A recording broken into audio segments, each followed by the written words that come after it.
전 세계를 뒤흔든 충격적인 영상이 미국 남부에서 흘러나왔습니다. 조지아의 작은 마을, 현대차와 LG 배터리 공장에서 일하던 수백 명의 한국인 근로자들이 무장 요원들에게 줄지어 끌려가고 있었습니다. 정치인들은 원칙과 법 집행을 외쳤지만 그날 이후 조지아 도시는 텅 비었습니다. 왜 미국 정부는 황금 동아줄을 스스로 끊는 거지? 조지아 시민들과 학교, 그리고 주변 상인들은 같은 질문을 되뇌었습니다. 조지아 경제를 일으킨 손들이 하루아침에 사라지고 남겨진 건 분노와 침묵뿐이었습니다. 그러나 그 텅 빈 진열대 속에서 누군가는 숫자가 아닌 사람을 지켜내려 했습니다. 이제부터 감히 누구도 예상하지 못했던 조지아의 진실을 공개합니다. 무슨 일인지 바로 사연 들어보시죠. 잠깐, 시청 전 구독 버튼 꼭 부탁드려요. 안녕하세요. 저는 마이클 하킨스입니다. 조지아의 작은 시골 마을에서 15년 동안 작은 슈퍼마켓을 운영해왔어요. 50살의 나이에 평생 한 번뿐인 도박을 했는데 그게 바로 현대자동차와 LG 배터리 공장이 들어선다는 소식을 듣고 마트를 대폭 확장한 거였습니다. 처음 변화를 느낀 건 시골길에 평소보다 대형 트럭들이 부쩍 늘어나기 시작할 때부터였어요. 농산물 수송 차량인가 싶었는데 어느 날 도로변에 세워진 거대한 파란색 표지판을 보는 순간 심장이 쿵쾅거리기 시작했습니다.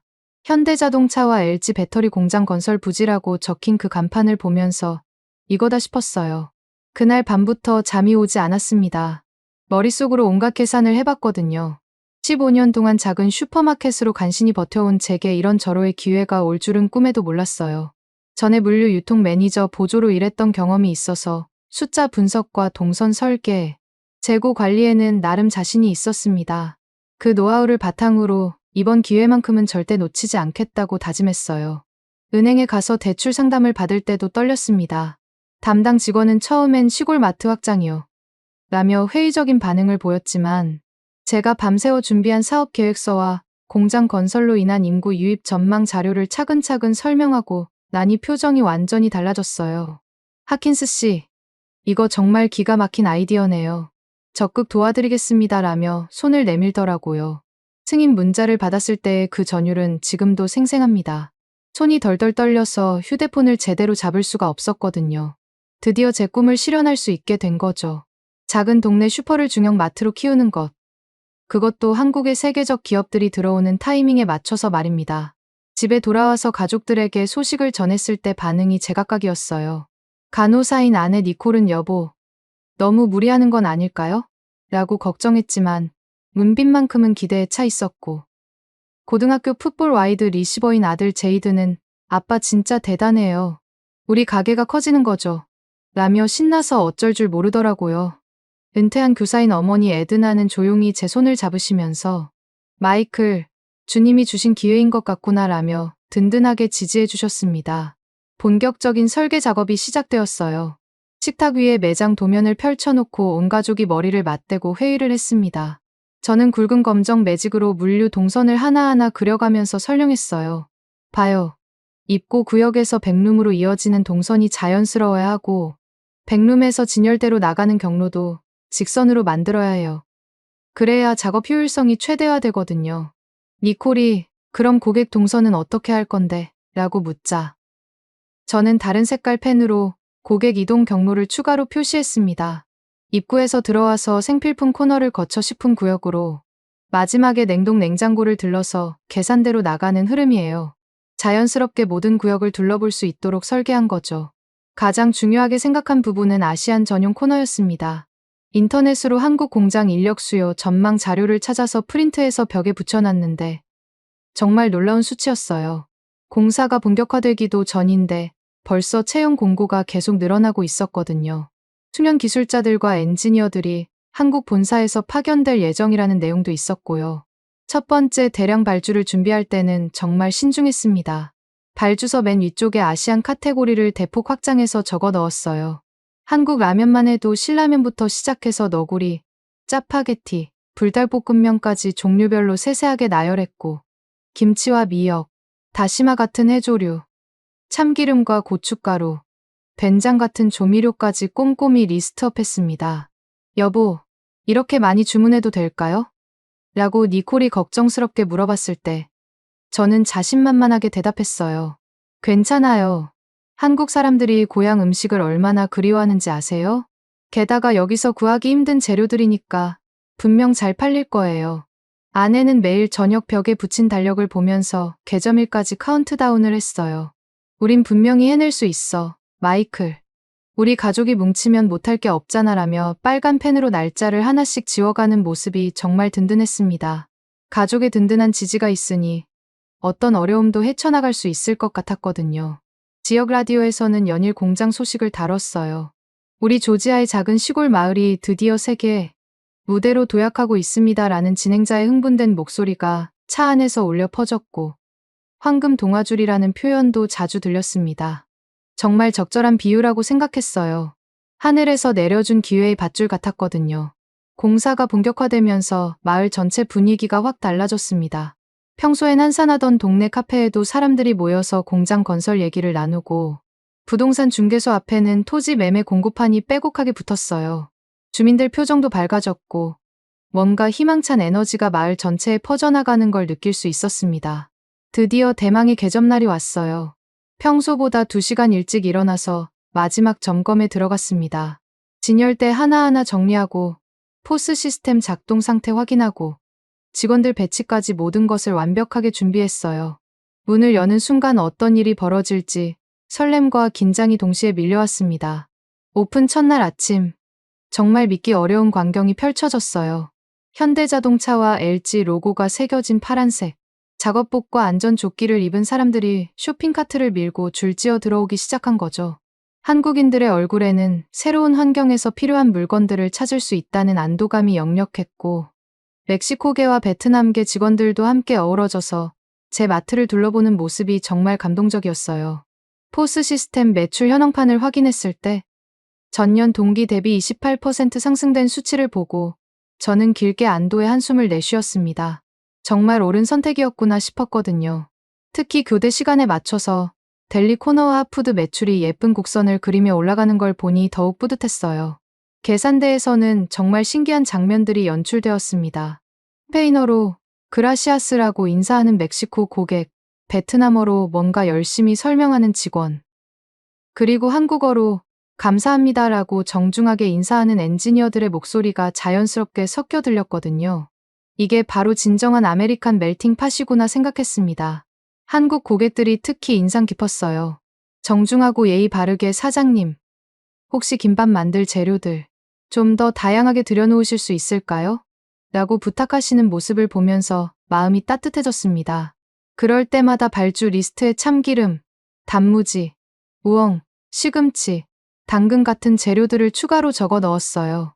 고객 한 분 한 분의 필요를 세심하게 파악해서 응답하는 것. 그게 바로 제가 지향하는 진정한 고객 서비스였거든요. 지역사회와의 관계도 더욱 돈독하게 만들고 싶어서 교회 성가대 후원금을 기존보다 2배로 늘렸고 고등학교 풋볼팀 경기용 간식 후원도 새롭게 시작했습니다. 제 아들 제이든이 와이드 리시버로 뛰고 있는 팀이니까 더욱 애정을 가지고 지원할 수밖에 없었죠. 기존 주민들과 새로 정착한 이민자들이 하나의 공동체로 어우러지는 모습을 보면서 정말 보람을 느꼈어요. 몇 주가 지나면서 더욱 희망적인 소식들이 들려왔습니다. 공장 내부 사정을 아는 분으로부터 본격 가동되면 현재 인력의 2배 이상을 추가로 채용할 예정이라는 얘기를 들었을 때는 머릿속에 2번째 확장 계획까지 그려봤어요. 옆 건물을 추가로 임대해서 식자재 전문 유통센터로 활용하는 방안까지 말입니다. 어머니 에드나는 늘 지혜로운 조언을 해주셨어요. 마이클아, 멀리서 온 이웃들한테 항상 감사한 마음을 가져야 한다. 그분들이 우리 마을에 새로운 활력을 불어넣어 주고 있지 않니라고 말씀하시며 제 어깨를 살며시 두드려 주셨습니다. 정말 옳은 말씀이었어요. 밤늦게 혼자서 매장 정리를 하면서 진열대 사이를 천천히 걸을 때면 정말 꿈을 꾸는 것 같았습니다. 환한 형광등 아래 질서정연하게 진열된 상품들, 반짝반짝 윤이 나도록 닦아놓은 바닥, 내일 손님들을 맞이할 준비를 마친 조용한 공간에서 혼잣말로 정말 해내고 말았구나. 이제부터가 진짜 시작이야 라고 중얼거리곤 했어요. 지난 15년 동안 작은 슈퍼마켓으로 아슬아슬하게 버텨온 세월들이 파노라마처럼 스쳐 지나갔습니다. 매출이 부족해서 잠 못 이룬 밤들, 대형 마트 체인과의 경쟁에서 살아남기 위해 고민했던 날들. 그 모든 어려움을 견뎌온 보람이 비로소 느껴지는 순간이었어요. 한국의 첨단 기술 기업들과 함께 성장할 수 있다는 자부심과 기대감도 컸고요. 그런데 그 달콤한 성공의 여운을 만끽할 겨를도 없이 모든 것을 뒤흔드는 충격적인 사건이 일어나고 말았습니다. 평범한 어느 날 오후, 갑작스럽게 울려대는 휴대폰 소리의 소셜미디어를 확인해보니 이민 단속 현장 라이브 영상들이 실시간으로 연달아 업로드되고 있었어요. 화면 속에는 도저히 믿기지 않는 참혹한 광경이 펼쳐져 있었습니다. 바로 어제까지만 해도 환한 미소로 인사하며 장을 보고 아이들과 함께 제 마트에서 생필품을 사던 한국인 직원들이 쇠사슬에 묶여 줄지어 버스에 태워져 어디론가 끌려가고 있었던 거예요. 출근길 첫 시간대 매출 현황을 확인해보니 평상시의 5분의 1 수준으로 급락해 있었습니다. 계산대에서 근무하는 직원이 불안한 표정으로 사장님, 이런 상황이 언제까지 계속될까요? 라고 물어봤지만 저 역시 뭐라 대답해야 할지 막막했어요. 머릿속이 온통 하얘진 상태였거든요. 점심시간 러시아워가 되어도 평소 같으면 북적였을 매장이 썰렁하기만 했습니다. 정성껏 준비해놓은 핫바와 델리 음식들이 하나둘씩 차가워져 가는 모습을 지켜보면서 가슴 한구석이 먹먹해졌어요. 오후가 되자 공장 앞 도로는 이민청 버스들과 경찰차들로 완전히 봉쇄되어 있었고 노란색 경계 테이프가 사방에 둘러쳐져 있었습니다. 소셜미디어 타임라인에는 한국인 300여 명가량 구금되었다는 속보 문구가 계속 떠다녔고 분노와 공포, 당황스러움이 뒤섞인 댓글들이 폭포수처럼 쏟아져 나오고 있었습니다. 저는 매장 맨 뒤편 진열대에 등을 기댄 채로 속으로 중얼거렸어요. 이건 정말 말이 안 되는 일이야. 정부는 대체 뭘 생각하고 있는 건가? 단속 직후 며칠 동안은 정말 지옥 같았습니다. 매일 아침 포스 시스템을 켜고 전날 매출을 확인하는 게 두려워질 정도였어요. 3일째 되는 날 아시안 카테고리 매출이 전주 대비 80%나 급락했고 전체 매출도 55%나 떨어진 상태였거든요. 숫자로만 봐도 참담한 현실이었지만 실제로 텅 빈 진열대들을 보면서 느끼는 절망감은 말로 표현할 수 없을 정도였습니다. 더 큰 문제는 납품업체들로부터 날아오는 경고성 이메일들이었어요. 계약서상 최소 발주 조항을 준수해 주시기 바라며 위약 시 별도의 위약금이 부과될 수 있음을 알려드립니다. 라는 내용의 공문들이 하루에 서너 통씩 메일함을 가득 채웠습니다. 특히 아시안 식품 전문 유통업체에서는 아예 전화까지 걸어와서 하킨스 씨, 상황이 어려우신 건 이해하지만 계약은 계약이니까요. 라며 압박을 가해왔어요. 델리 코너와 베이커리 섹션의 폐기율도 급상승했습니다. 평소 같으면 오후까지 다 팔렸을 샌드위치와 김밥, 각종 반찬들이 그대로 남아서 하루 종일 썩어가고 있었거든요. 직접 쓰레기 봉투를 묶으면서 버리는 음식들을 보니 가슴이 찢어지는 것 같았어요. 이게 다 돈이고 제 미래였는데 말입니다. 집에 돌아가면 아내 니콜이 비상 가계부를 펼쳐놓고 계산기를 두드리고 있었어요. 모기지 대출 상환금, 제이든 대학 진학 준비를 위한 학자금 적립, 어머니 에드나의 혈압약과 당뇨약값까지 고정 지출 항목들이 빨간 펜으로 동그라미 쳐져 있었습니다. 여보, 이번 달 매출로는 기본 생활비조차 감당하기 어려워 보여요라고 니콜이 한숨 섞인 목소리로 말했을 때 정말 막막했어요. 설상가상으로 아들 제이든이 풋볼 코치로부터 들은 얘기를 전해왔어요. 아빠, 코치님이 그러는데 학교 측에서 스폰서 배너 철거 얘기가 나왔대요. 지역 상황이 불안정해서 후원 관련해서 재검토한다고 라며 풀죽은 표정을 지었거든요. 제가 자랑스럽게 내걸었던 마트 광고 현수막이 철거될 수도 있다니. 이보다 더 굴욕적일 수는 없었습니다. 직원 관리도 큰 문제가 되었어요. 계산대에서 일하던 매건과 창고 정리를 담당하던 토미가 거의 동시에 사직서를 들고 왔습니다. 사장님, 죄송해요. 근무 시간이 줄어들어서 생활하기가 너무 버거워졌어요. 라며 미안해하는 표정이었지만 저로서는 어쩔 도리가 없었거든요. 주급으로 급여를 지급하는 시스템이다 보니 매출이 줄어들면 직원들 근무 시간부터 줄일 수밖에 없었으니까요.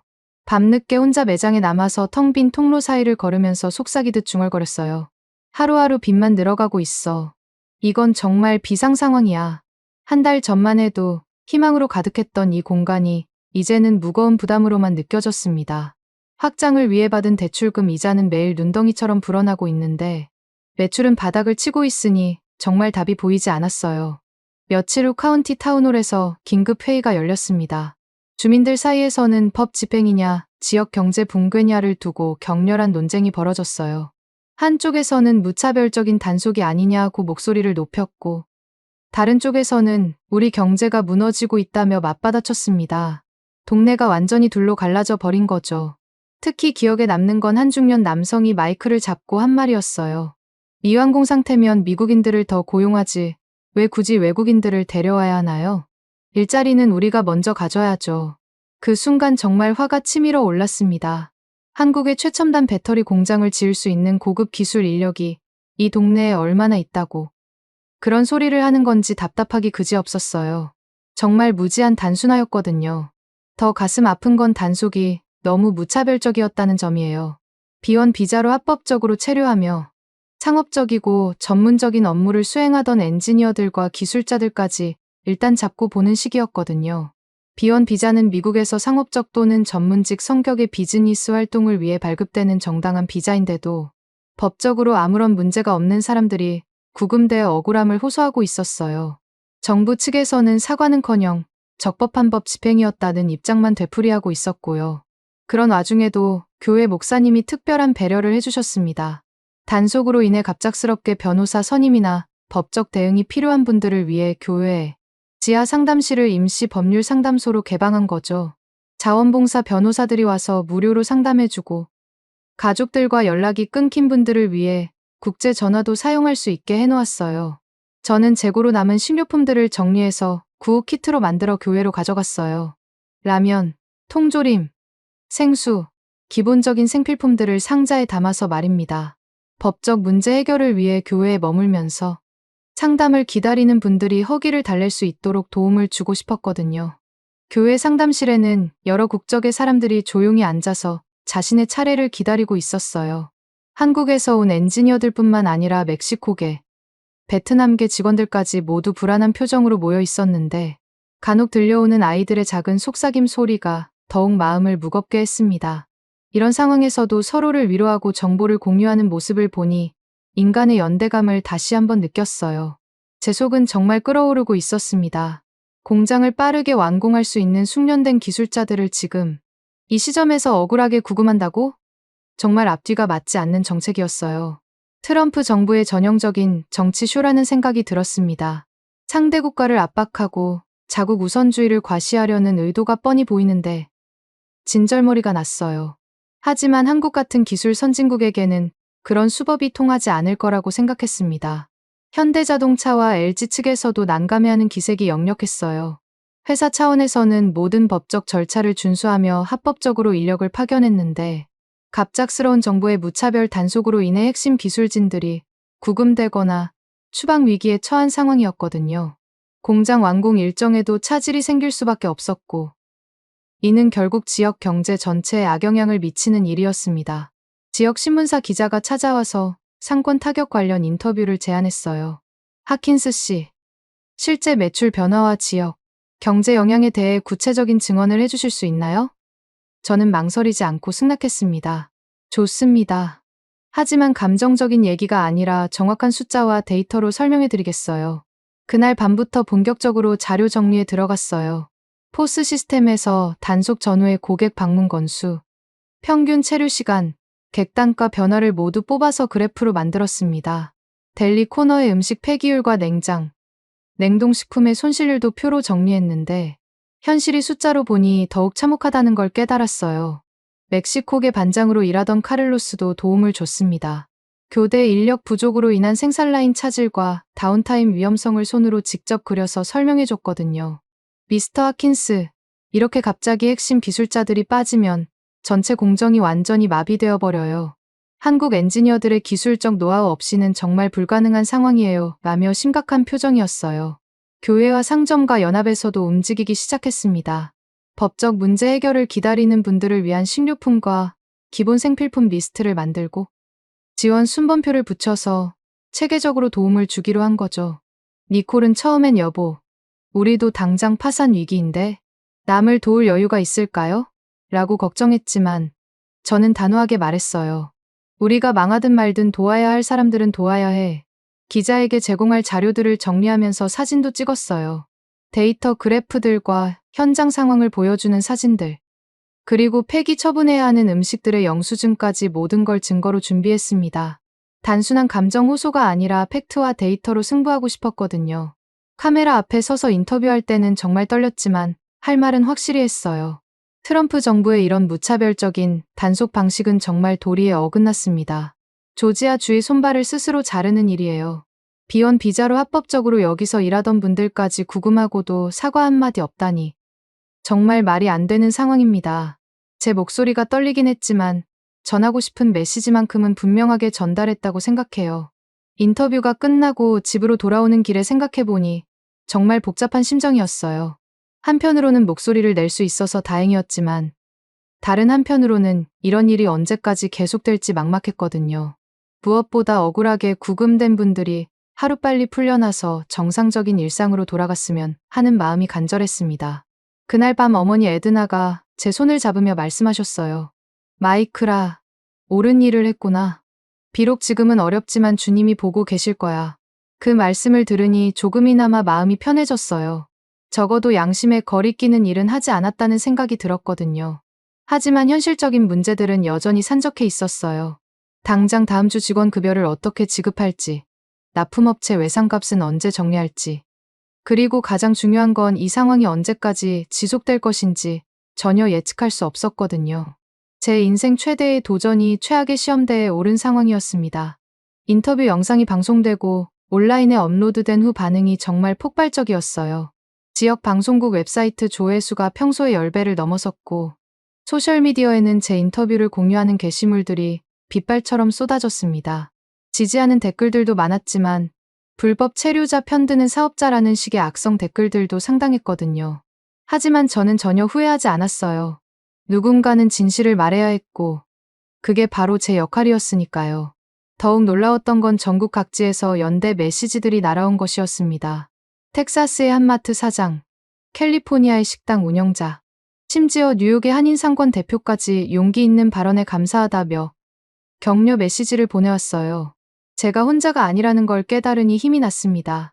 지역 반응도 서서히 달라지기 시작했어요. 처음엔 조심스러워하던 다른 상점 사장들도 하나둘씩 목소리를 내기 시작했거든요. 주유소 사장인 빌 톰스는 하킨스가 옳은 말을 했다. 우리 모두 피해를 보고 있는 상황이잖아라며 공개적으로 지지 의사를 표명했고, 동네 식당 사장인 마리아도 가족들이 흩어진 모습을 보니 너무 마음 아프다고 말했습니다. 하지만 여전히 반대편 목소리도 만만치 않았어요. 일부 주민들은 법은 법이다. 감정에 휘둘리면 안 된다며 단속을 지지하는 입장을 고수했습니다. 심지어 제 마트 앞에서 작은 시위를 벌이는 사람들도 있었어요. 미국인 우선 티켓을 들고 서 있는 모습을 보니 가슴이 답답했지만 이것도 민주주의의 일부라고 생각하며 참았습니다. 공장 내부 상황은 점점 더 심각해지고 있었어요. 카를로스를 통해 들은 소식에 따르면 핵심 기술진들이 대거 빠지면서 건설 일정에 상당한 차질이 생겼다고 하더라고요. 미스터 하킨스, 한국에서 새로운 엔지니어들을 파견하려고 하는데 이런 상황에서 누가 오려고 하겠어요? 다들 불안해하고 있다고 들었어요. 라며 걱정스러운 표정을 지었습니다. 그런 와중에 교회에서 특별한 모임이 열렸어요. 목사님이 주도해서 치유와 화합에 기도해야 하는 명목으로 지역 주민들을 초대한 건데 생각보다 많은 사람들이 참석했습니다. 기존 주민들과 이민자 가족들이 함께 앉아서 서로의 이야기를 들어보는 시간이었어요. 한 한국인 엔지니어의 아내가 통역의 도움을 받아 발언한 내용이 특히 인상 깊었어요. 저희는 단순히 일하러 온 게 아니라 이곳을 제2의 고향으로 생각하고 왔습니다. 아이들이 여기서 친구를 사귀고 저희도 이웃들과 인사를 나누며 지냈는데 갑자기 이런 일이 벌어져서 정말 당황스럽고 슬픕니다라고 말했을 때 많은 사람들이 눈물을 글썽였어요. 반대로 기존 주민 중 한 분은 솔직한 심경을 털어놨습니다. 처음엔 일자리를 빼앗길까봐 걱정했던 것도 사실이에요. 하지만 이분들이 오면서 우리 동네가 활기를 되찾은 것도 분명하거든요. 상점들이 문을 열고 아이들 학교에도 지원이 늘어났잖아요. 이런 진솔한 대화들이 오가면서 분위기가 조금씩 누그러지는 걸 느낄 수 있었어요. 저도 마이크를 잡고 발언할 기회가 있었습니다. 저는 15년 동안 이 동네에서 작은 가게를 운영해왔어요. 솔직히 말하면 매출이 늘어날 거라는 기대감으로 확장을 결정한 것도 맞아요. 하지만 이분들과 함께 지내면서 단순한 고객 관계를 넘어서 진짜 이웃이 되었다는 걸 느꼈거든요. 그래서 지금 이 상황이 더욱 가슴 아픈 거예요. 기도회가 끝나고 나서 몇몇 분들이 저에게 개별적으로 다가왔어요. 특히 기억에 남는 건 고등학교 역사 교사인 수잔 데이비스의 말이었어요. 마이클, 당신이 용기 있게 나서줘서 고맙습니다. 우리 학생들도 이 상황을 지켜보고 있어요. 어른들이 어떻게 대응하는지 말이죠. 그 말을 듣고 나니 더욱 책임감을 느꼈습니다. 집에 돌아와서 가족들과 이야기를 나눴어요. 제이든이 먼저 입을 열었습니다. 아빠, 학교에서 친구들이 우리 가게 얘기를 많이 하더라고요. 어떤 친구들은 아빠를 영웅이라고 하고, 어떤 친구들은 트러블 메이커라고 해요. 솔직히 좀 복잡해요. 아들의 솔직한 심경을 들으니 미안하기도 하고 걱정도 되었어요. 니콜은 실용적인 관점에서 접근했습니다. 여보, 우리 입장도 중요하지만 당장 생계 문제를 해결해야 해요. 이번 주 매출 보고서 봤는데 정말 심각한 수준이에요. 뭔가 대안을 마련해야 할 것 같아요. 아내 말이 맞았어요. 의미 있는 일을 하는 것도 중요하지만 가족을 책임져야 하는 가장으로서 현실적인 해결책도 찾아야 했거든요. 어머니 에드나는 지혜로운 조언을 해주셨어요. 마이클아, 내가 옳은 일을 하고 있다는 건 분명해. 하지만 이것만으로는 부족하다. 이제 구체적인 행동에 나서야 할 때가 온 것 같구나. 그 말씀을 듣고 나니 단순히 목소리를 내는 것을 넘어서 실질적인 변화를 만들어야겠다는 생각이 들었어요. 다음 날부터 본격적으로 데이터 수집과 분석에 들어갔습니다. 포스 시스템에서 더 세밀한 데이터를 뽑아내기 시작했어요. 단순히 매출 감소 수치만이 아니라 시간대별, 요일별, 상품 카테고리별 변화까지 모두 분석했습니다. 아침 7시부터 9시까지의 통근 러시 시간대 매출이 70%나 급감했고, 주말 오후 가족 단위 쇼핑도 절반 이하로 줄어든 상황이었어요. 더 충격적인 건 델리 코너 상황이었습니다. 한국식 김밥과 반찬류의 판매량이 거의 제로에 가까워졌고, 멕시코식 브리또나 베트남 쌀국수도 마찬가지였어요. 이건 단순히 한국인 고객들만의 문제가 아니라 다문화 커뮤니티 전체가 위축되었다는 걸 의미했습니다. 카를로스가 가져온 공장 내부 자료도 심각했어요. 그가 조심스럽게 복사해온 내부 문서에 따르면 1차 건설 단계에서 필요한 핵심 기술진 300명 중 절반 이상이 구금되거나 자발적으로 본국으로 돌아간 상태였습니다. 미스터 하킨스, 이런 식으로 가면 최소 6개월은 지연될 것 같아요. 그것도 새로운 인력이 충원된다는 가정하에서 말이죠 라며 심각한 표정이었어요. 교회와 상점과 연합 차원에서도 구체적인 지원 활동을 시작했습니다. 식료품 키트 제작부터 시작해서 아이들을 위한 임시학습 지원, 법률 상담 연계까지 체계적으로 도움을 주기로 했어요. 저는 식료품 부문을 담당하면서 기본 생필품부터 아이들 간식까지 다양하게 준비했습니다. 특히 감동적이었던 건 고등학교 학생들의 자발적인 참여였어요. 제이든도 포함해서 풋볼팀 친구들이 주말마다 와서 박스 포장과 배송을 도와줬거든요. 아빠, 우리도 뭔가 도울 수 있는 일이 있어서 좋아요. 그냥 구경만 하고 있기엔 너무 답답했거든요 라고 제이든이 말했을 때 정말 뿌듯했습니다. 기자와의 두 번째 인터뷰에서는 더욱 구체적인 데이터를 제시했어요. 보시다시피 이것은 감정의 문제가 아닙니다. 명확한 경제적 손실이 발생하고 있고 지역 사회 전체가 타격을 받고 있어요. 매출 그래프와 함께 폐기 음식 사진들, 그리고 텅 빈 매장 모습까지 모든 걸 공개했습니다. 인터뷰 마지막에 제가 한 말이 가장 많이 회자되었어요. 그분들은 단순한 고객이 아니라 우리의 이웃이었습니다. 그리고 우리 조지아주는 그분들의 땀과 노력으로 새롭게 태어나고 있었어요. 이건 단순한 이민 정책의 문제를 넘어서 인간의 기본적인 존엄성과 지역 공동체의 가치에 관한 문제입니다. 방송이 나간 후 반응은 이전보다 훨씬 강렬했어요. 전국 단위 언론에서도 관심을 보이기 시작했고, 심지어 유명 해외 언론에서도 취재 요청이 들어왔습니다. 갑자기 제가 이 사안의 상징적인 인물이 되어버린 거죠. 부담스럽기도 했지만 책임감도 컸어요. 가장 기억에 남는 건 한 외국 방송사 기자가 제게 한 질문이었어요. 한국에 대해서 어떻게 생각하세요? 저는 잠시 생각한 후에 이렇게 답했습니다. 한국은 제가 본 중에서 가장 성실하고 기술적으로 뛰어난 사람들의 나라예요. 그리고 지금 저는 한국의 미국인으로서, 조지아 주민으로서 진심으로 사과하고 싶습니다. 하지만 현실은 여전히 냉혹했어요. 매출은 계속 바닥을 기고 있었고 직원들의 근무 시간은 더욱 줄어들 수밖에 없었습니다. 납품업체들의 압박도 거세져서 일부는 공급 중단까지 통보해온 상태였어요. 제 아무리 의미 있는 일을 한다고 해도 사업이 망하면 아무 소용없다는 현실을 절감했습니다. 그런 상황에서 니콜이 제안한 아이디어가 정말 획기적이었어요. 여보, 우리가 지금 하고 있는 일이 의미가 있다면 이걸 새로운 비즈니스 모델로 발전시켜보는 건 어때요? 단순히 이전 상태로 돌아가기를 기다리는 게 아니라 말이에요. 그 말을 듣고 나니 새로운 가능성이 보이기 시작했습니다. 며칠 후 정말 예상치 못한 소식이 들려왔어요. 한국에서 제 인터뷰 영상이 화제가 되면서 큰 반향을 일으키고 있다는 거였습니다.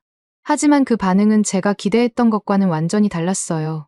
한국 네티즌들은 저에 대해서가 아니라 미국 정부의 무차별적 단속에 대해 엄청난 분노를 표출하고 있었거든요. 한국 언론 기자가 전해준 반응들을 보니 정말 놀라웠습니다. 합법적으로 일하던 우리 기술자들을 이런 식으로 대우하다니. 세계 최고 기술력으로 미국 경제에 기여하러 갔는데 이게 무슨 대접이냐. 트럼프 정부는 정말 답이 없다. 같은 댓글들이 수만 개씩 달리고 있다고 하더라고요. 저에 대해서는 용기 있는 미국인, 진짜 친구 같은 표현들이 있었지만 전반적인 분위기는 미국 정부에 대한 실망과 분노로 가득했어요. 더 충격적인 건 한국 정부 차원에서도 강력한 항의를 시작했다는 소식이었습니다. 주미 한국 대사관에서 공식 성명을 발표했고 한국 외교부도 합법적 체류자에 대한 무차별 단속은 양국 관계에 악영향을 미칠 수 있다는 우려를 표명했다고 하더라고요. 이런 외교적 갈등이 벌어질 줄은 정말 몰랐어요. 한국의 주요 기업들도 움직이기 시작했습니다. 현대자동차와 LG뿐만 아니라 삼성, SK 같은 대기업들도 미국 투자 계획, 재검토 가능성을 언급하기 시작했다는 뉴스가 나왔어요. 만약 이런 상황이 지속된다면 조지아뿐만 아니라 미국 전체의 한국 투자가 줄어들 수도 있다는 전망까지 나오고 있었습니다. 지역 상황도 점점 복잡해졌어요. 한국 기업들의 투자 축소 가능성이 알려지자 기존 주민들 사이에서도 우려의 목소리가 나오기 시작했거든요. 처음엔 단속을 지지했던 사람들도 이렇게까지 될 줄은 몰랐다며 입장을 바꾸는 경우가 늘어났어요. 빌 톰슨 주유소 사장이 제게 찾아와서 한 말이 인상적이었어요. 마이클, 솔직히 말하면 나도 처음엔 법 집행이 맞다고 생각했어. 하지만 지금 보니 이건 단순한 법 집행 차원을 넘어섰어. 우리 지역 경제 전체가 흔들리고 있다고. 그의 걱정스러운 표정에서 상황의 심각성을 다시 한번 느꼈습니다. 공장 건설 현장은 더욱 심각한 상황이었어요. 카를로스를 통해 들은 최신 정보에 따르면 한국에서 추가 기술진 파견을 무기한 연기하기로 결정했다고 하더라고요. 미스터 하킨스, 한국 본사에서는 직원들 안전을 보장할 수 없는 상황에서는 더 이상 인력을 보낼 수 없다고 해요. 이렇게 되면 공사 일정이 최소 1년은 늦어질 수도 있어요. 이 소식이 알려지자 지역 부동산 시장도 요동치기 시작했어요. 공장 완공을 기대하고 투자했던 사람들이 급매물을 내놓기 시작했고 창권 임대료도 하락세를 보이기 시작했습니다. 제가 확장을 위해 투자한 돈만 날아가는 게 아니라 지역 경제 전체가 침체에 빠지고 있었어요. 그런 상황에서 카운티 의회에서 긴급 회의를 소집했습니다. 의장인 제임스 윌슨이 직접 저에게 연락을 해왔어요. 하킨스 씨, 이번 회의에서 지역 상인 대표로 발언해 주실 수 있겠습니까? 현재 상황에 대한 생생한 증언이 필요합니다. 저는 주저하지 않고 승낙했어요. 회의장에는 평소보다 훨씬 많은 사람들이 몰려들었습니다. 기존 주민들뿐만 아니라 각종 이해관계자들, 언론진까지 가득했어요. 분위기는 처음보다 훨씬 진지하고 무거웠습니다. 단순한 찬반 논쟁을 넘어서 실질적인 해결책을 찾아야 한다는 공감대가 형성된 것 같았어요. 제가 마이크를 잡고 발언할 때는 정말 떨렸지만 준비한 자료들을 차근차근 설명했습니다. 지난 2주 동안 저희 마트 매출이 평균 18% 감소했고 아시안 카테고리는 40%나 급락했습니다. 하지만 이건 단순한 숫자가 아니에요. 이 뒤에는 생계를 걱정하는 가족들이 있고 꿈을 잃어가는 사업자들이 있어요. 특히 강조한 부분은 장기적인 영향이었어요. 만약 한국 기업들이 투자를 철회한다면 우리가 잃는 건 단순히 몇 개월의 매출이 아닙니다. 향후 10년, 20년간 이어질 수 있었던 발전의 기회를 잃는 거예요. 그리고 한번 잃은 신뢰를 회복하는 데는 그보다 훨씬 긴 시간이 필요할 겁니다. 회의가 끝난 후 몇몇 의원들이 개별적으로 저에게 다가왔어요. 특히 민주당 소속 의원인 사라 존슨의 말이 기억에 남습니다. 하킨스 씨 말씀이 맞아요. 이 문제는 이미 지역 차원을 넘어서 주 전체, 나아가 국가적 이슈가 되었어요. 우리도 연방 정부에 강력히 항의해야 할 것 같습니다. 하지만 모든 반응이 긍정적인 건 아니었어요. 공화당 강경파 의원인 마크 데이비스는 여전히 법과 질서가 우선이라는 입장을 고수했습니다. 감정에 휘둘려서는 안 됩니다. 불법은 불법이고 법 집행은 지속되어야 해요라며 반박했죠. 하지만 예전보다는 목소리가 작아진 게 느껴졌어요. 집으로 돌아오는 길에 니콜과 이런저런 얘기를 나눴습니다.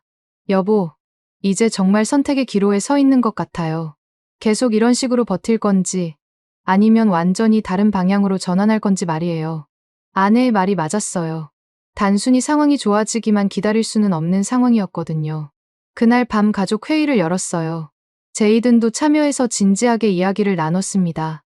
아빠, 솔직히 말하면 학교에서 좀 힘들어요. 친구들 사이에서도 의견이 갈리고 선생님들도 조심스러워하고 하지만 아빠가 하는 일이 옳다는 건 알겠어요. 어머니 에드나의 조언이 가장 현실적이었어요. 마이클아, 내 마음은 충분히 이해한다. 하지만 이제는 구체적인 행동 계획을 세워야 할 때야. 단순히 항의하는 것을 넘어서 실질적인 변화를 만들어내야 한다고 생각해. 그래서 결심했어요. 다음 단계로 넘어가기로 한 거죠. 단순히 피해를 호소하는 것을 넘어서 지역 사회가 함께 나아갈 수 있는 구체적인 대안을 제시하기로 했습니다. 교회, 학교, 상점가가 연대해서 더 큰 목소리를 내는 거예요. 계획을 구체화하기 위해 목사님과 만났어요. 목사님, 이제는 개별적인 지원을 넘어서 체계적인 연대 활동이 필요할 것 같아요. 시위든 성명 발표든 뭔가 강력한 메시지를 전달해야 할 때가 온 것 같습니다. 목사님도 동의하시며 이미 여러 교회에서 연합활동을 제안해온 상태라고 하셨어요. 학교 측에서도 움직임이 있었어요. 수잔 데이비스 선생님이 학부모회를 통해 가족 분리 반대 성명서를 준비하고 있다고 했습니다. 마이클, 교육자로서 우리도 할 일이 있어요. 아이들에게 무엇이 옳고 그른지 보여줘야 하니까요. 상점가에서도 공식적인 연합 성명을 준비하기 시작했어요. 주요 상점 사장들이 모여서 지역 경제 보호와 인도적 대우 요구라는 제목의 성명서를 작성했습니다. 빌 톰슨, 마리아 곤잘레스, 그리고 저까지 포함해서 총 15명의 사업자가 서명에 참여했어요. 이 모든 준비 과정에서 제가 중심 역할을 하게 되었습니다. 처음엔 단순히 제 사업을 지키려던 것이 이제는 지역 사회 전체의 미래를 위한 투쟁이 되어버렸어요. 부담스럽기도 했지만 책임감도 막중했습니다. 마침내 모든 준비가 끝났어요. 교회, 학교, 상점가가 연합해서 시청 앞에서 촛불 집회를 열기로 한 거였습니다. 가족 분리 중단을 요구하는 평화로운 시위였죠. 저는 집회준비위원회의 대표를 맡게 되었고 집회에서 연설도 하기로 했어요. 집회 전날 밤 정말 잠이 오지 않았습니다. 내일이면 제 인생에서 가장 중요한 순간 중 하나가 될 것 같았거든요. 니콜이 제 손을 잡으며 말했어요. 여보, 당신이 자랑스러워요. 15년 전 작은 가게를 시작할 때의 그 용기로 이번에도 해내실 거예요. 집회 당일 아침, 시청 앞 광장에는 생각보다 훨씬 많은 사람들이 모여들기 시작했어요. 오전 9시부터 하나둘씩 나타나기 시작한 사람들이 정오가 되자 수백 명으로 불어났습니다. 교회 성도들, 학교 학부모들, 상점 사장들과 직원들, 그리고 평소엔 이런 일에 관심 없어 보였던 일반 주민들까지 모두 함께 했어요. 가장 감동적이었던 건 아이들이 손수 만든 팻말들이었습니다. 제이든과 친구들이 만든 가족은 함께 있어야 해요 라는 문구부터 시작해서 초등학생들이 그린 알록달록한 그림들까지 정말 마음을 울렸어요. 특히 한 아이가 그린 여러 색깔이 섞여야 예쁜 무지개가 돼요 라는 팻말을 보면서 눈물이 날 뻔했습니다. 지역 라디오 방송국과 신문사 기자들도 왔고 심지어 애틀랜타에서 온 큰 방송사 취재진도 보였어요. 갑자기 우리 작은 시골 마을이 전국적인 관심을 받는 상황이 된 거죠. 부담스럽기도 했지만 이 목소리가 더 많은 사람들에게 전달될 수 있다는 희망도 생겼습니다. 오후 1시에 집회가 공식적으로 시작되었어요. 목사님의 기도로 시작해서 각계각층의 사람들이 차례로 발언했습니다. 수잔 데이비스 선생님은 교육자로서 아이들이 겪고 있는 혼란에 대해 증언했고, 빌 톰슨은 사업자로서 경제적 타격의 심각성을 설명했어요. 제 차례가 되었을 때는 정말 떨렸습니다. 수백 명의 사람들이 저를 바라보고 있었고 카메라들도 저를 향해 있었거든요. 하지만 마이크를 잡고 나니 오히려 마음이 차분해졌어요. 제가 전하고 싶은 메시지가 분명했으니까요. 여러분, 저는 15년 동안 이 동네에서 작은 가게를 운영해온 평범한 사업자입니다. 한 달 전까지만 해도 저는 단순히 매출 증가만 꿈꾸는 사람이었어요. 하지만 지금은 다릅니다. 지금 우리가 지켜야 하는 건 단순한 경제적 이익이 아니라 우리 공동체의 기본적인 가치입니다. 목소리가 점점 커졌어요. 그분들은 불법 체류자가 아니었습니다. 비원 비자로 합법적으로 이곳에서 일하던 숙련된 기술자들과 엔지니어들이었어요. 그분들이 우리와 함께 꿈꾸던 것은 단순히 돈을 버는 게 아니라 함께 더 나은 미래를 만드는 것이었습니다. 집회 참가자들 사이에서 고개를 끄덕이는 모습들이 보였어요. 트럼프 정부의 방식은 정말 도리에 어긋났습니다. 조지아의 손발을 스스로 자르는 일이에요. 우리는 이런 무분별한 정책에 반대하며 억울하게 구금된 분들의 즉각적인 석방을 요구합니다. 박수가 터져나왔어요. 하지만 저는 거기서 멈추지 않았습니다. 가장 중요한 메시지가 남아 있었거든요. 그리고 저는 여기서 한국의 미국 조지아 시민으로서 진심으로 사과드립니다. 우리가 여러분을 이런 식으로 대한 것에 대해 정말 죄송합니다. 그 순간 광장이 조용해졌어요. 몇 초간의 정적 후에 더욱 큰 박수가 터져나왔습니다. 일부 사람들은 눈물을 글썽이기도 했어요. 제 목소리도 떨리고 있었지만 끝까지 말을 이어갔습니다. 한국은 우리의 소중한 동맹국이고 한국 기업들은 우리 지역에 희망을 가져다 주었습니다. 그런데 우리가 그 고마운 분들을 이렇게 대했다니 정말 부끄럽습니다. 하지만 우리는 포기하지 않겠습니다. 정의가 실현될 때까지, 그분들이 다시 돌아올 때까지 계속 목소리를 낼 것입니다. 집회가 끝난 후 여러 사람들이 저에게 다가왔어요. 처음 보는 사람들도 많았는데 모두 격려의 말을 건네주었습니다. 특히 기억에 남는 건 한 할머니의 말씀이었어요. 젊은이, 용기 있게 나서줘서 고맙소. 우리가 어떤 사람들인지 보여주는 게 중요하거든. 하지만 모든 반응이 긍정적인 것만은 아니었어요. 집회 반대편에서는 소수이긴 했지만 미국 우선주의를 주장하는 카운터 시위도 벌어졌습니다. 불법 체류자 옹호하지 마라. 미국인 일자리를 지켜라. 같은 구호들이 들렸어요. 다행히 큰 충돌은 없었지만 여전히 갈등이 존재한다는 걸 실감했습니다. 그날 저녁 뉴스에서 우리 집회가 톱뉴스로 다뤄졌어요. 전국 방송에서도 보도되었고 제 연설 부분이 여러 차례 반복 재생되었습니다. 특히 한국에 사과한다는 부분이 가장 많이 회자되었어요. 소셜미디어에서도 엄청난 반향을 일으켰습니다. 반응은 역시 엇갈렸어요. 지지하는 댓글들도 많았지만 매국노, 좌파 선동꾼 같은 악성 댓글들도 상당했습니다. 하지만 전체적으로는 긍정적인 반응이 더 많았어요. 특히 다른 지역에서 비슷한 상황을 겪고 있는 사람들의 연대 메시지가 많이 들어왔습니다. 한국 언론에서도 큰 관심을 보였어요. 제 연설 영상이 한국에서도 화제가 되면서 여러 방송사에서 인터뷰 요청이 들어왔습니다. 한국 기자와의 화상 인터뷰에서 저는 다시 한번 사과의 마음을 전했어요. 정말 죄송합니다. 이런 일이 다시는 일어나지 않도록 우리가 더 노력하겠습니다. 집회 효과는 생각보다 빨리 나타났어요. 며칠 후 조지아 주지사 사무실에서 연락이 왔습니다. 주지사가 직접 이 문제에 개입하겠다며 연방정부와 협의하겠다는 내용이었어요. 하킨스 씨의 목소리가 주지사께 전달되었습니다. 곧 긍정적인 변화가 있을 것으로 기대합니다. 라는 메시지였죠. 또한 연방의회에서도 움직임이 시작되었어요. 조지아 출신 하원의원들이 초당적으로 합법적 체류자 보호법을 발의하겠다고 발표했습니다. 비록 즉각적인 효과는 기대하기 어렵지만 장기적으로는 의미 있는 변화의 시작이 될 수 있다고 생각했어요. 무엇보다 지역 분위기가 확실히 달라졌습니다. 예전에는 조심스러워하던 사람들도 이제는 공개적으로 지지 의사를 표명했어요. 동네 카페나 식당에서도 이 문제가 자연스럽게 화제가 되었고 대부분의 사람들이 우리 편에서 이야기했습니다. 하지만 현실적인 문제들은 여전했어요. 매출 회복은 아직 요원했고 직원들의 생계도 걱정되는 상황이었습니다. 집회로 인해 주목은 받았지만 당장의 경제적 어려움이 해결되는 건 아니었거든요. 그런 상황에서 니콜이 제안한 아이디어가 정말 획기적이었어요. 여보, 우리가 지금까지 해온 일들을 보면 단순히 마트 운영을 넘어서 지역 사회의 다리 역할을 하고 있잖아요. 이걸 새로운 사업 모델로 발전시켜보는 건 어떨까요? 아내의 구체적인 계획을 들어보니 정말 가능성이 있어 보였어요. 기존 마트 운영에 더해서 다문화 커뮤니티 센터 같은 역할을 하는 거예요. 각국 음식 체험, 언어 교환 프로그램, 문화 교류 행사 같은 것들 말이에요. 위기를 기회로 바꾸는 거죠. 제이든도 흥미로워했어요. 아빠, 정말 좋은 아이디어인 것 같아요. 학교 친구들한테 물어보니까 다른 나라 음식이나 문화에 관심 있는 친구들이 정말 많더라고요.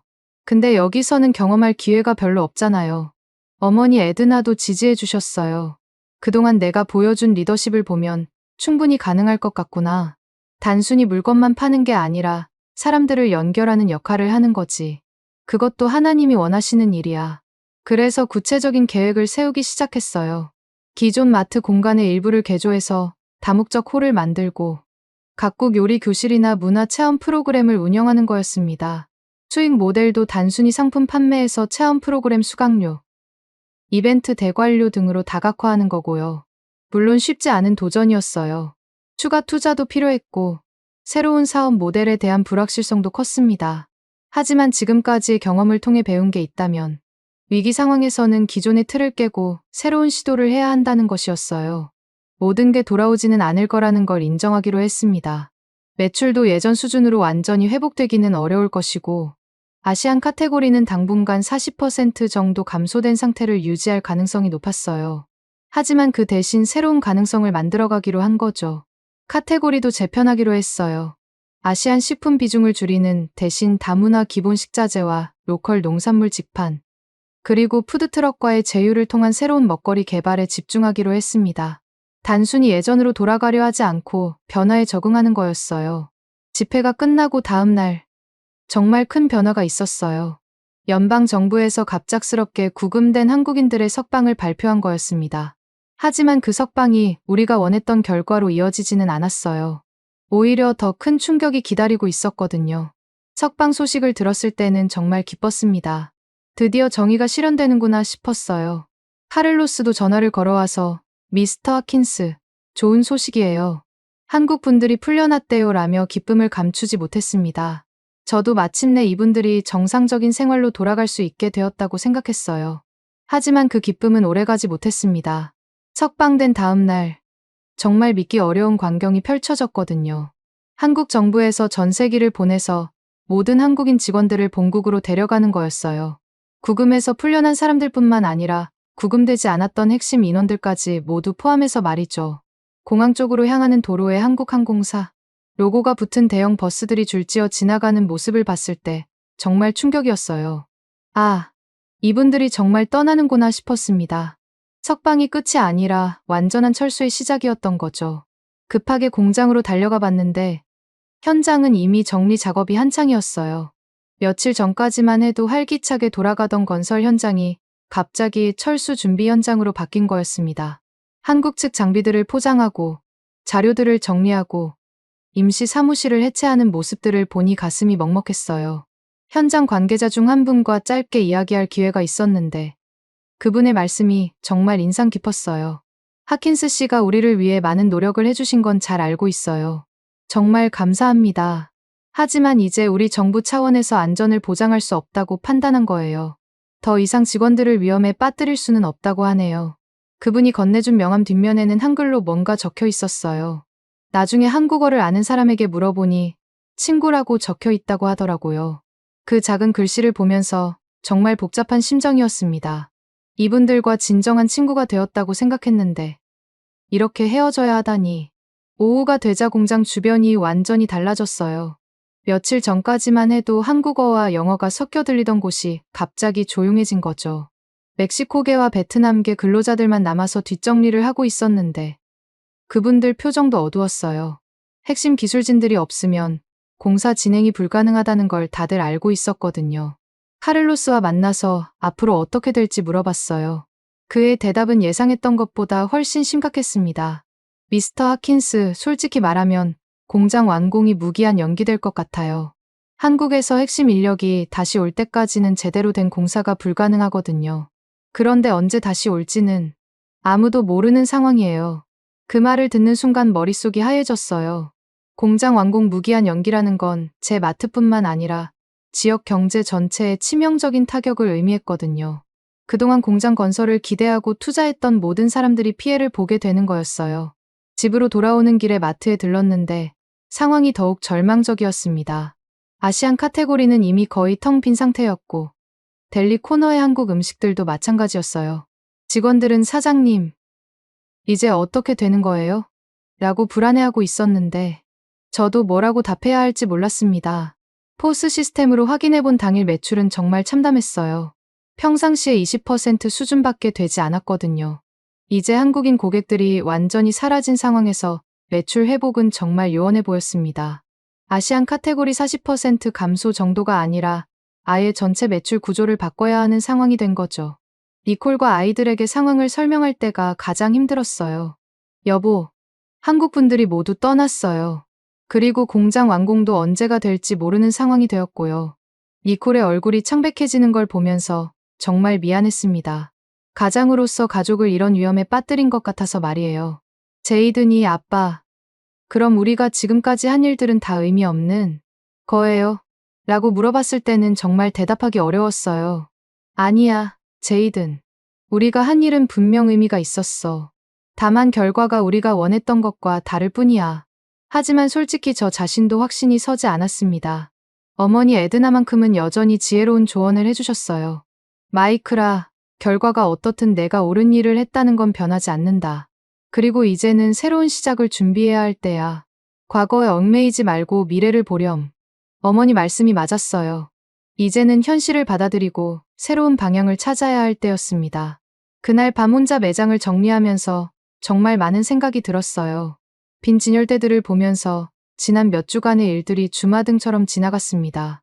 희망에 가득 찬 확장, 갑작스러운 단속, 치열했던 투쟁, 그리고 허무한 결말까지. 하지만 포기할 수는 없었어요.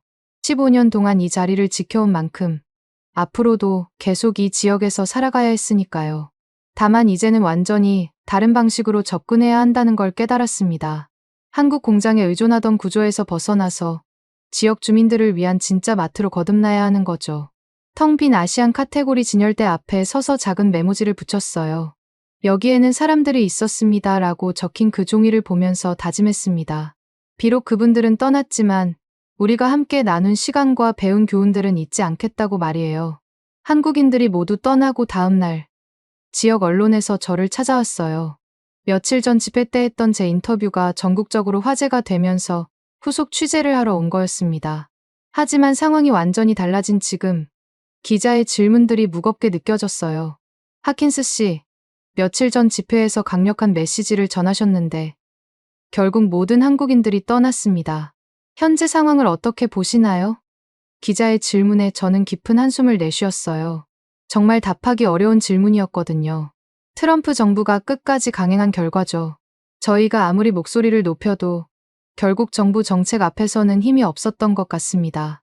제 목소리에는 분명한 패배감이 섞여 있었어요.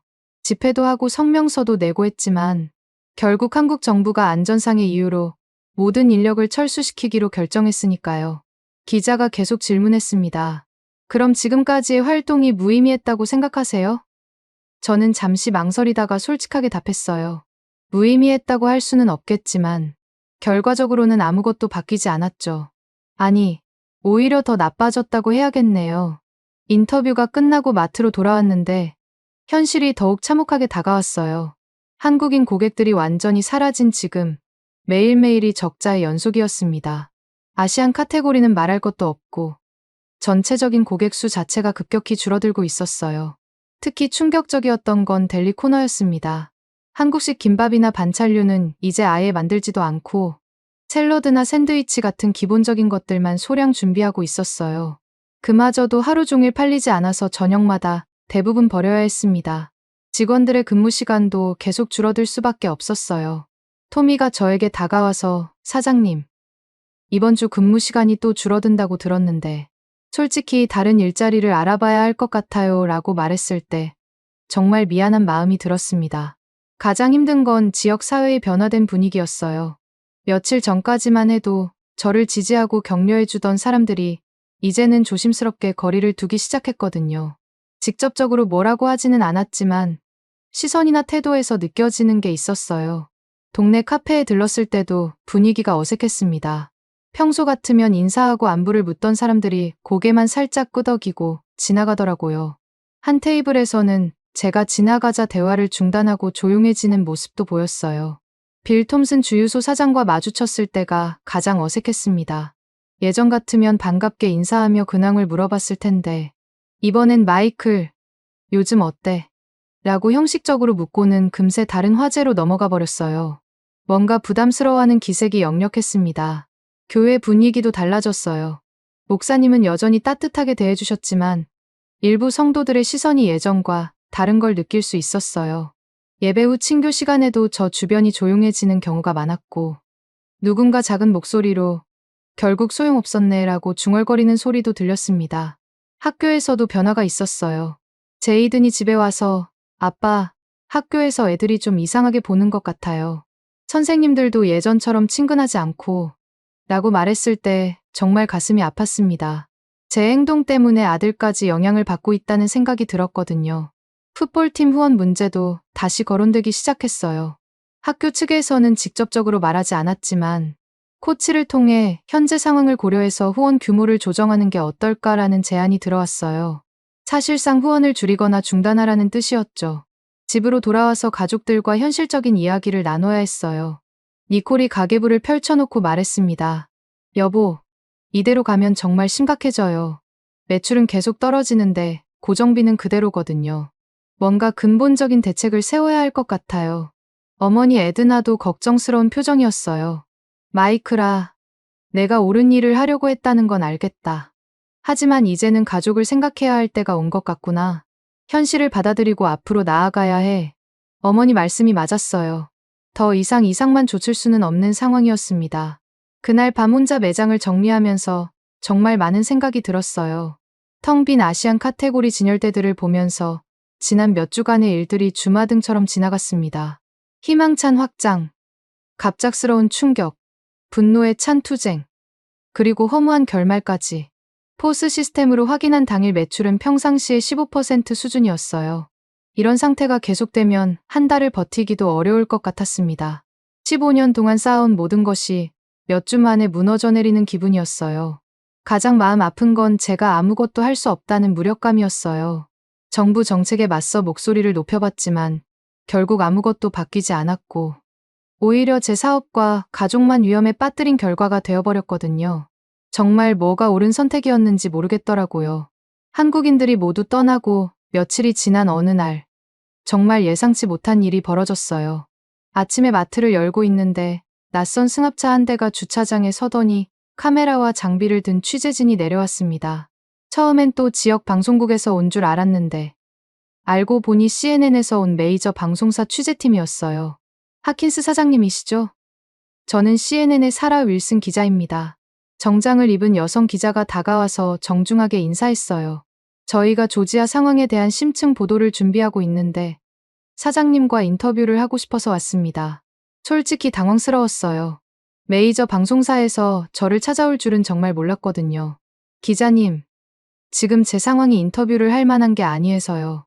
보시다시피 매장도 이런 상태고 텅 빈 진열대들을 가리키며 머뭇거렸습니다.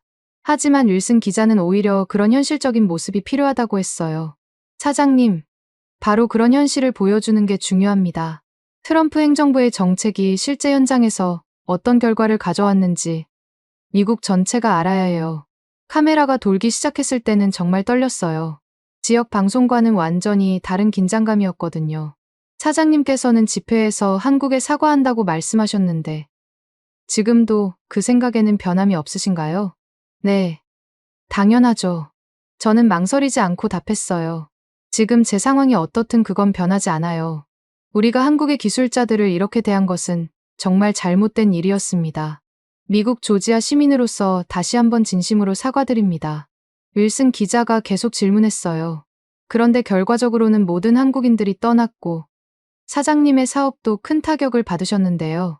저는 잠시 말을 멈췄다가 솔직하게 답했습니다. 맞아요. 현실적으로는 제가 원했던 결과가 나오지 않았죠. 하지만 그렇다고 해서 제가 한 일이 틀렸다고 생각하지는 않아요. 옳은 일을 했을 때는 때로 대가를 치러야 할 때가 있잖아요. 지금이 바로 그런 상황인 것 같습니다.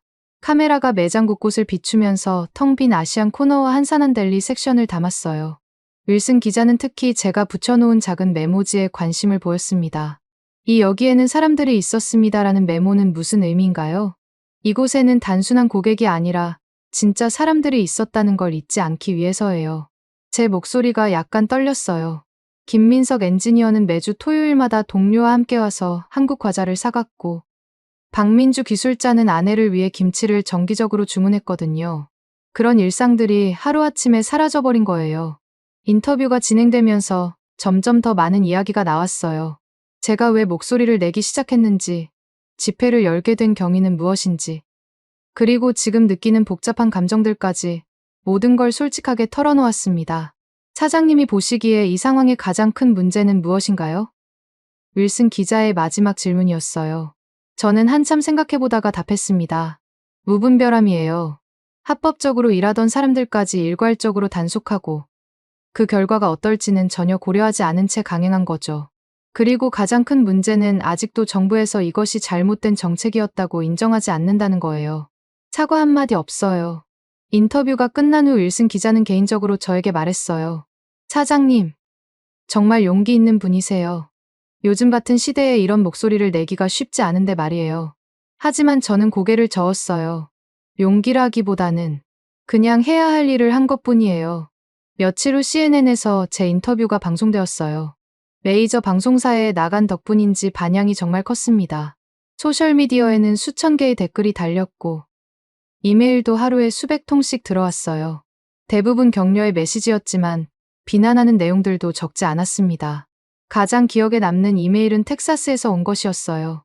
한인 상점을 운영한다는 분이 당신 같은 분이 있어서 아직 이 나라에 희망이 있다며 긴 감사 인사를 보내왔습니다. 그런 메시지들을 읽을 때마다 제가 한 일이 완전히 헛된 것은 아니었다는 생각이 들었어요. 하지만 현실적인 문제들은 전혀 나아지지 않았습니다. 방송에 나온다고 해서 매출이 늘어나는 건 아니었거든요. 오히려 일부 지역 주민들은 또 방송 나와서 우리 동네를 정치, 쟁점으로 만든다며 더욱 거리를 두기 시작했어요. 텅 빈 아시안 카테고리는 여전했고 델리 코너도 마찬가지였습니다. 한국 라면들은 유통기한이 다가오고 있었고 냉동 만두들도 그대로 얼어붙어 있었어요. 매일 폐기 처분해야 하는 상품들을 보면서 정말 답답했습니다. 직원들도 계속 떠나고 있었어요. 토미까지 결국 다른 일자리를 구했다며 사직서를 냈을 때는 정말 허탈했어요. 15년 동안 함께 일해온 사람들을 이렇게 보내야 한다니 사장으로서 정말 무능하다는 생각이 들었습니다. 납품업체들의 압박도 계속되고 있었어요. 아시안 식품 유통업체에서는 더 이상 기다릴 수 없다며 법적 조치를 예고했고 다른 업체들도 비슷한 통보를 보내오고 있었습니다. 변호사 상담을 받아보니 개인회생을 진지하게 고려해야 할 시점이라는 조언까지 들었어요. 집에서도 분위기가 무거웠어요. 니콜은 매일 밤 가계부와 씨름하고 있었지만 현실적으로 돌파구가 보이지 않는 상황이었거든요. 제이든도 학교에서 친구들의 시선이 부담스럽다고 했고 어머니 에드나도 걱정이 많으셨어요. 마이클아, 내가 옳은 일을 했다는 건 변하지 않는다. 하지만 이제는 현실을 받아들여야 할 때가 온 것 같구나. 어머니의 말씀이 가슴에 와닿았어요. 더 이상 이상만 좇을 수는 없는 상황이었습니다. 그날 밤 혼자 매장을 정리하면서 정말 많은 생각이 들었어요. 텅 빈 진열대들을 보면서 지난 몇 주간의 일들이 주마등처럼 지나갔습니다. 희망찬 확장, 갑작스러운 충격, 분노에 찬 투쟁, 그리고 허무한 결말까지. 결국 제가 할 수 있는 건 기다리는 것뿐이었어요. 한국 기술자들이 다시 돌아올 때까지, 공장 건설이 재개될 때까지, 그리고 미국 정부가 정신을 차릴 때까지 말입니다. 하지만 언제가 될지는 아무도 모르는 상황이었죠. 비워진 진열대 앞에 서서 마지막으로 중얼거린 말은 이거였어요. 정상화가 하루빨리 오길 바랍니다. 조지아가 무너지지 않기를 바라고요. 그리고 한국에 정말 미안합니다. 지금까지 마이클 하킨스 씨의 사연 어떠셨나요? 한 사람의 꿈이 정치의 소용돌이 속에서 어떻게 무너져갔는지, 그 과정에서 보여준 용기와 신념이 얼마나 소중한 것이었는지 느끼셨을 겁니다. 마이클은 단순한 사업자가 아니었어요. 진정한 이웃의 의미를 보여준 사람이었죠. 15년간 작은 슈퍼를 운영하며 평범하게 살아오던 그가 현대차와 LG 공장, 건설 소식에 인생 최대의 도전을 감행했습니다. 하지만 트럼프 정부의 무차별적인 단속으로 모든 것이 수포로 돌아갔죠. 그래도 그는 끝까지 포기하지 않았어요. 한국에 진심 어린 사과를 전했고 옳다고 믿는 일을 위해 목소리를 냈습니다. 비록 결과는 원했던 것과 달랐지만 마이클이 보여준 인간적인 따뜻함과 용기는 분명 의미가 있었습니다. 그는 우리에게 말해주고 있어요. 때로는 옳은 일을 할 때 대가를 치러야 하지만 그럼에도 불구하고 해야 할 일이 있다고 말이죠. 지금도 조지아의 어느 텅 빈 마트에서 마이클은 한국 기술자들이 다시 돌아올 그날을 기다리고 있을 겁니다. 미국 정부가 정신을 차리고 한국과의 관계가 회복되기를 간절히 바라면서 말이에요. 여러분도 마이클처럼 용기 있는 선택을 해보신 적이 있으신가요? 어려운 상황에서도 옳다고 믿는 일을 위해 목소리를 낸 경험이 있으시다면 그것만으로도 충분히 자랑스러운 일이라고 생각합니다. 오늘 이야기가 여러분의 마음에 작은 울림이라도 전해졌기를 바라면서 이만 마치도록 하겠습니다. 시청해 주셔서 감사합니다. 여러분들의 생각을 댓글로 남겨주세요. 여러분의 관심이 더 좋은 콘텐츠를 만드는 원동력이 됩니다. 감동을 향한 여정, 감동여행이었습니다. 감사합니다.